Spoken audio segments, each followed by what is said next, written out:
What you can see here is our old Midland distillery. That began operations in the early 1820s. Now on the count of three. 1, 2, 3. Lancia! Thanks everybody.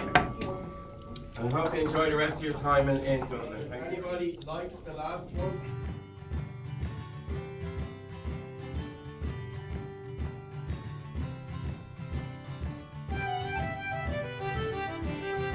I'm Gary, and this is Coasting with Culture, which is all about combining theme park visits and riding roller coasters with various cultural experiences around the world. And here's how we're doing it this time.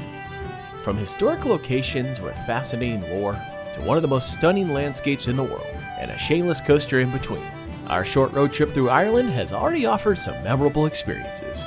But now it's time to explore the capital to learn about its fascinating history and enjoy some local spots for food and drinks, including one of its more famous spirits.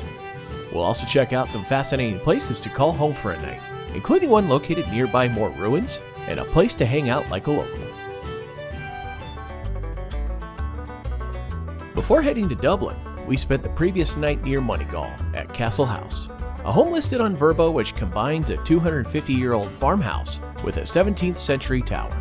The owners of this cozy home make a large portion available for up to 9 people to stay, and visitors can access the tower, making it far more interesting than any ordinary hotel room. If you happen to stay here longer than we did, the hosts offer a nice list of nearby dining, attractions, and experiences they recommend. But our plan was to get up and back on the road toward the capital.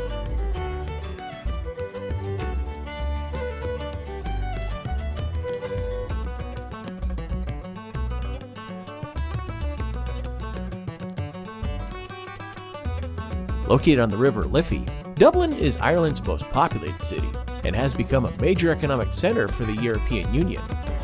Since everyone in our crew was visiting the Emerald Isle for the first time, we made plans to enjoy a stroll through town with Dublin free walking tours to help us learn more about this popular destination. While free walking tours might not really be free in the sense that you give the guide a tip at the end, they're common throughout Europe and can be an excellent introduction to the city you're visiting. Our guide Peter offered some really fascinating stories about the people and places of Dublin, insight into the island's troubled past from the fight for independence to the separation of Northern Ireland from the rest of the Republic, and a brief lesson on the Irish language, which originated near Ukraine and remained ingrained in the island because the Romans never made it this far during their conquest of Europe. The tour starts near the Spire, which symbolizes the economic growth of Dublin at a time when major investments were made to the surrounding area. And some of the first stops on the tour were connected to Ireland's struggle for independence, including the General Post Office, which was used as the headquarters for the Irish Rebellion in the 1910s, and a tribute to the street's namesake Daniel O'Connell, a Catholic politician who served in numerous roles and was an advocate for equal rights in the 19th century. While such monuments of more prominent figures are common around the world, I can't think of any I've seen before that still had bullet holes from that location's past rebellion. Continuing down to O'Connell Bridge, we learn more about the River Liffey, which is an eastward flowing tidal river, as well as Dublin's oldest pedestrian bridge, opening in 1816 as Wellington Bridge and later renamed Liffey Bridge in 1922. It's often referred to as Halfpenny Bridge because the toll was half a penny when it first opened. After reaching the other side of the river, we found ourselves surrounded by multiple historic buildings, including the east end of Trinity College, Ireland's oldest college that Queen Elizabeth I founded to promote the unification of British rule over Ireland and was modeled after the likes of Cambridge and Oxford. It's well known for the Book of Kells, a 9th century manuscript written in Latin that can be seen in the old library. Just outside of campus is the former Parliament building, which now serves as the home of the National Bank of Ireland. Its lack of windows is fascinating because it avoided a window tax that existed at the time of construction, because the idea was that those who had more money would likely be the ones to afford the ability to add windows. Peter also took a moment to point out a building that's located on a site where Vikings held their council meetings when they ruled over Ireland. As the tour goes on, we explore a popular destination for visitors of Dublin, Temple Bar, a neighborhood known for its restaurants, pubs, and venues for live music. The origin of the name is unknown, and some may find it a bit more touristy with higher prices, but it's still worth a stroll to see the colorful buildings and tributes to Irish icons of literature and music, such as a mural in the Bloom Hotel depicting the characters of James Joyce's novel, Ulysses, and the Wall of Fame on the site of the Irish Rock and Roll Museum. Further into the tour, we learn more about the Viking influence on the area, such as how Christ Church Cathedral was founded around 1028 when King Sitric Silkenbeard became inspired by his pilgrimage to Rome. It serves as the local cathedral for the United Diocese of Dublin and Glendalough in the Anglican Church of Ireland, and has been renovated multiple times over the centuries. Several blocks away is the National Cathedral of the Church of Ireland, St. Patrick's Cathedral, which was established in 1191 and named in honor of the patron saint of Ireland. Yep, that St. Patrick, the one whose feast day is celebrated around the world by wearing green and drinking, even though the consumption of alcohol really originated in North America with the Irish diaspora there. Wrapping up the tour, we ventured over to Dublin Castle, which was created as the seat of British governance over the island, and was ceremonially handed over to the provisional government of the newly independent Ireland in 1921 as part of the Anglo-Irish Treaty. It sits near a body of water, which gave the city its name, as Dublin is Irish for Black Pool, and the building serves as the site of the inauguration of the Irish president and hosts state receptions when world leaders make official visits. As part of his farewell speech to conclude his presentation, Peter shared with us the meaning of the Irish flag, as the green represents the Irish Catholics, the orange the Irish Protestants, and the white in the middle represents a hope for lasting peace. If you're fortunate enough to have Peter as your guide on this tour, you'll be in great hands and learn a lot about this awesome city, which we'd venture further into.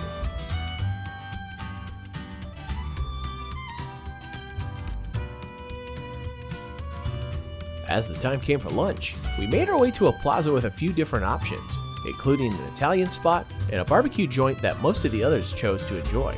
Griffin, Ethan, Carl, and I, on the other hand, chose Oscar's Cafe Bar, a gastropub with vintage furnishings that offers some traditional Irish fare, like this Guinness stew that I thoroughly enjoyed. It was hearty with great flavor and made for one of my favorite meals of the trip when paired with a Rockshore hard cider. After lunch, the tour crew reconvened down the street at a local pub called the Cobblestone. Going to a place where you can enjoy a pint of Guinness and take in some traditional Irish music has long been a dream of mine.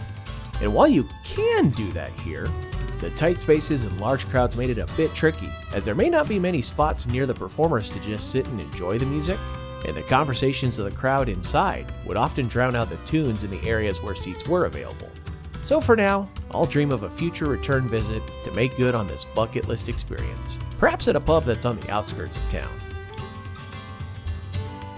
We had one more stop in Dublin planned, heading on over to Jameson Bow Street, an attraction with a variety of whiskey-inspired experiences, housed in the former distillery that operated until 1971, when they relocated their operations to a larger facility.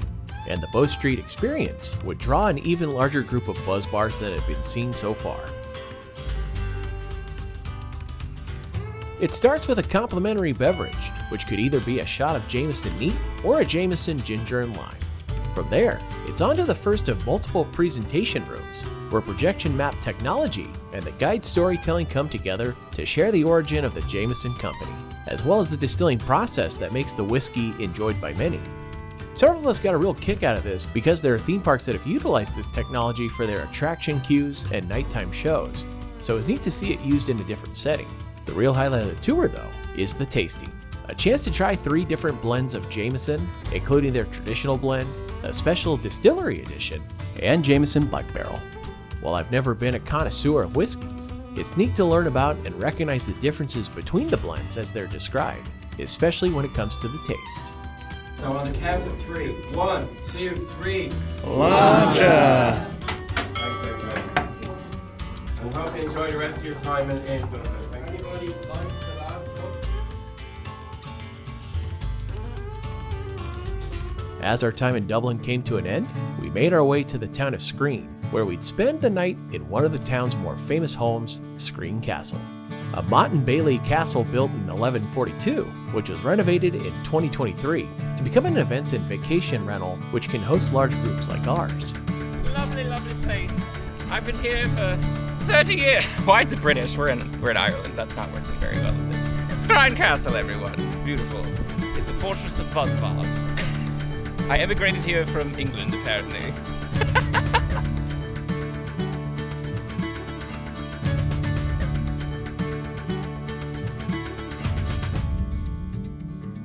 Several of the rooms have furnishings that give it a more majestic feel, and other portions feel like a more modern home. But since we didn't really stock up on food and beverages since we were staying for the night, several of us took the opportunity to go for a stroll. I gotta say, it's not every day that you can find yourself going for a stroll down a country road in Ireland to go to a pub. But that is exactly what the four of us are doing. You know The Lord of the Rings is about a bunch of guys walking through 3 books, right? Admittedly, we might have gotten a little sidetracked with our pub quest, as we saw the former Skryne Church nearby, which sits on the site of a former monastery that was established in 875 and experienced multiple robberies between the 10th and 12th centuries. The ruins that stand here today are of a church built in 1341, and what's left includes some of the walls that surround the nave and chancel, as well as a large portion of its 3-story bell tower. Right by the church ruins is the intended destination of our walk, J. O'Connell Pub, a place that feels like the comfortable dive bars back home, while also offering some great patio space where a group of friends can enjoy some trivia-based drinking games or simply enjoy some brews with a view. And before everyone called it a night, we all enjoyed some quality time in the living room, sharing stories about friends and tales of past travels. It's moments like this that remind me why I enjoy this club so much. So as we retire to the castle home for the night, it's been a great day getting a chance to explore Dublin, taking that walking tour with Peter, and then following that up with a nice meal, and then a chance to experience Jameson whiskey.